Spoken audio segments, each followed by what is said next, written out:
Un giornalista prima mi ha chiesto quali saranno le prime 3 cose che vorrà fare. Io ho risposto federalismo, federalismo, federalismo. Riforme, federalismo fiscale e autonomia. Sono questi gli impegni dichiarati dal governo Zaia nella prima uscita ufficiale assieme agli alleati il giorno dopo le elezioni più plebiscitarie scontate che il Veneto abbia mai avuto.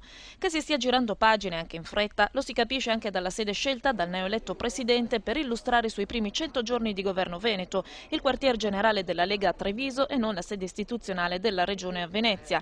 Autogoverno quindi, questo promesso oggi di fronte a tutti i giornalisti d'Italia e quindi di fronte ai quasi 5 milioni di veneti.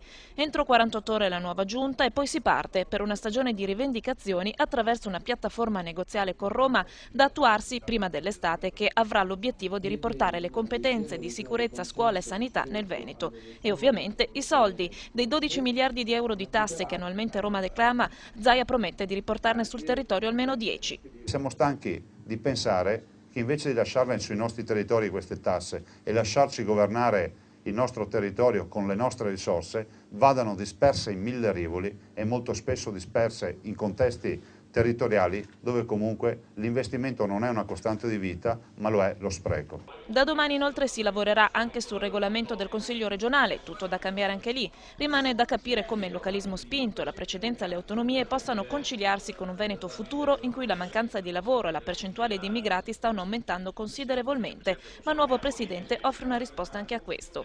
Abbiamo detto prima il Veneto, il che significa che prima ci saranno i cittadini del Veneto, i veneti e gli extracomunitari che sono venuti qui a lavorare, a comportarsi bene, si sono integrati. Non possiamo non dimenticare che il 5% del PIL del Veneto è dato al lavoro di immigrati.